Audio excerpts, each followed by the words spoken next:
ಗ್ರಾಮ ಪಂಚಾಯತಿ ಇರೋದು ಎರಡೇ ಕಸ, ಹಸಿ ಕಸ ಒಣ ಕಸ. ಒಣ ಕಸ. ಹಸಿ ಕಸ ಒಣ ಕಸ ಅವ್ರಿಗೆ ತುಂಬಿ ಇಟ್ಬಿಟ್ಟಿದ್ದಾರೆ. ಆದ್ರೆ ಇನ್ನೊಂದ್ ತರ ಕಸನೂ ಇದೆ, ಯಾವ್ದದು ಅಪಾಯಕಾರಿ ಕಸ ಅಂತ ಕೊಳೆಯುವಂಥದ್ದು. ನಿಮ್ಗೆಲ್ಲ ಗೊತ್ತಲ್ಲ, ಗ್ರಾಮ ಪಂಚಾಯತಿ ಅವ್ರಿಗೆ ಕೇಳಿದ್ರೆ ಎಲ್ಲ ಹಸಿ ಆಗಿರೋದು ಅಂತಾರೆ. ಬಟ್ ಅದಲ್ಲ, ಕೊಳೆಯುವಂತ ಕಸ. ಉದಾಹರಣೆಗಳಿಲ್ಲಿದೆ. ಒಣ ಕಸ ಅಂದ್ರೆ ಯಾವ್ದು ಕೊಳೆಯೋದಿಲ್ಲ, ಕೊಳೆಯೋದಕ್ಕೆ ತುಂಬಾ ಟೈಮ್ ತಗೊಳುತ್ತೆ, ಯಾವ್ದು ಮರುಬಳಕೆ ಆಗುತ್ತೆ, ಅದನ್ನೆಲ್ಲ ನಾವು ಒಣ ಕಸ ಅಂತೀವಿ. ಒಣ ಕಸದಲ್ಲಿ ಏನೇನು ಬರುತ್ತೆ ಅಂತ ಹೇಳಿ ತೋರಿಸಿದ್ದಾರೆ. ನಾನ್ ಮಾತ್ರ ಮಾತಾಡ್ಬೇಕು. ಕಸ ಅಥವಾ ಡೊಮೆಸ್ಟಿಕ್ ಹಜಾರ್ಡಸ್ ವೇಸ್ಟ್ ಅಂತ ಹೇಳಿ. ಸೊ ಇದರಲ್ಲಿ ಮೇಯ್ನ್ ಆಗಿ ಬರೋದು sanitary waste, biomedical waste. Biomedical waste ಎಲ್ಲಿ? ಇಲ್ಲ ಸರ್, ಮನೆ ಹಂತದಲ್ಲಿ ಪ್ರೊಡ್ಯೂಸ್ ಆದ್ರೆ ಮಾತ್ರ ಪಂಚಾಯಿತಿಗಳು ಅಥವಾ ಸ್ಥಳೀಯ ಆಡಳಿತಗಳು ಸಂಗ್ರಹ ಮಾಡಬೇಕು. ಅದನ್ನ ನಾವು ಗೃಹ ವೈದ್ಯಕೀಯ ತ್ಯಾಜ್ಯ ಅಥವಾ ಗೃಹ ಮನೆಗಳ ಹಂತದಲ್ಲಿ ನಾವು ಔಷಧೋಪಚಾರ ಮಾಡಬೇಕಾದ್ರೆ ಉತ್ಪಾದನೆ ಆಗ್ತಕ್ಕಂಥ ತ್ಯಾಜ್ಯವನ್ನ ನಾವು ಬಯೋಮೆಡಿಕಲ್ ವೇಸ್ಟ್ ಅಂತ ಕರಿತೀವಿ. ಓಕೆ, ಆ ಬಯೋಮೆಡಿಕಲ್ ವೇಸ್ಟ್ ಹಾಸ್ಪಿಟ್ಲಿಂದ ಪಂಚಾಯಿತಿಯವರಾಗ್ಲಿ ಸ್ಥಳೀಯ ಆಡಳಿತದವರಾಗ್ಲಿ ಸಂಗ್ರಹ ಮಾಡೋ ಹಾಗಿಲ್ಲ. ಅದನ್ನ ಅವರೇ ನಿರ್ವಹಣೆ ಮಾಡ್ಕೋಬೇಕು. ಯಾಕೆಂದ್ರೆ ಬಲ್ಕ್ ಜನರೇಟರ್ಸ್ ಅವರೇ ಅದನ್ನ ನಿರ್ವಹಣೆ ಮಾಡ್ಕೋಬೇಕು.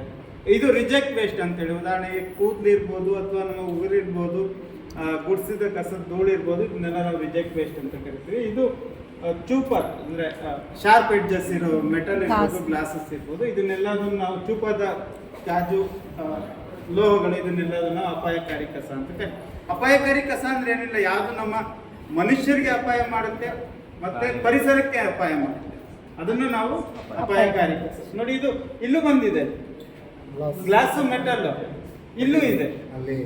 ಬಟ್ ಅದು ಇದಾಗಿದೆ.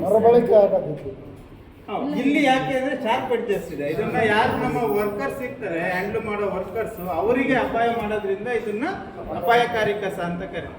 ಉದಾಹರಣೆ ನೋಡಿ, ಗಾಜನ್ನ ಮರುಬಳಕೆ ಮಾಡ್ಬೇಕಂದ್ರೆ ಅದು ಹೊಡಿಬೇಕು. ಆದ್ರೆ ಇದು ಹೊಡೆದಿದ್ರು ಇದು ಅಪಾಯಕಾರಿ ಕಸ. ಯಾಕಂತಾರೆ ಅಂದ್ರೆ ಎಷ್ಟೋ ಜನ ವರ್ಕರ್ಸಿಗೆ ಕಟ್ಸ್ ಆಗಿದೆ, ಅಂದ್ರೆ ಗಾಯಗಳಾಗಿದೆ, ಬೆರಳು ಕಟ್ಟಾಗಿರೋದು, ಕಾಲು ಕಟ್ಟಾಗಿರೋದು, ಸುಮಾರು ಕಾಲು ಬೆರಳುಗಳು ಕಟ್ಟಾಗಿರೋದು ಉದಾಹರಣೆ ಇದೆ. ಸೊ ಅದಕ್ಕೆ ಅದನ್ನ ಒಣ ಕಸ ಅಂತ ಕರೀತಾರೆ, ಅಪಾಯಕಾರಿ ಕಸ ಅಂತ ಕರೀತಾರೆ, ಒಣ ಕಸ ಅಂತ ಸೇರಿಸೋದು. ಅದರಲ್ಲಿ ಬ್ಯಾಟ್ರಿ ಮತ್ತೆ ಅದು ಬೇರೆ ವೇಸ್ಟ್. ಅದು ಇದು ಘನ ತ್ಯಾಜ್ಯ ನಿರ್ವಹಣೆ ಬರೋದು, ಘನ ತ್ಯಾಜ್ಯಕ್ಕೆ ಬರೋದಿಲ್ಲ, ಅದು ಬೇರೆ. ಈ ತ್ಯಾಜ್ಯ ಇರ್ತವೆ ಬಟ್ ಘನ ತ್ಯಾಜ್ಯಕ್ಕೆ ಸೇರಿಸಲ್ಲ. ಅದು ಈ ವೇಸ್ಟ್ ಅಂತ ಬೇರೆ, ಬ್ಯಾಟ್ರಿ ವೇಸ್ಟ್ ಬೇರೆ ಇರುತ್ತೆ, CND ವೇಸ್ಟ್ ಬೇರೆ ಇರುತ್ತೆ. ಅದನ್ನ ಇದಕ್ಕೆ ಸೇರಿಸೋದಿಲ್ಲ. ಘನ ತ್ಯಾಜ್ಯದಲ್ಲಿ ಮೂರೇ, ಒಂದು ಹಸಿ ಕಸ, ಒಣ ಕಸ, ಆಕ್ಚುಲಿ ಟೆಕ್ನಿಕಲ್ ಆಗಿ ಹೇಳ್ಬೇಕಂದ್ರೆ ಇದು ಜೈವಿಕ ವಿಘಟನೀಯ ತ್ಯಾಜ್ಯ, ಜೈವಿಕ ವಿಘಟನೀಯ ಅಪಾಯಕಾರಿ ಕಸ ಅಂದ್ರೆ ಬಯೋಡಿಗ್ರೇಡೇಬಲ್, ನಾನ್ ಬಯೋಡಿಗ್ರೇಡೇಬಲ್, ಇದು ಹಜಾರ್ಡಸ್ ವೇಸ್ಟ್, ಹಜಾರ್ಡಸ್ ವೇಸ್ಟ್.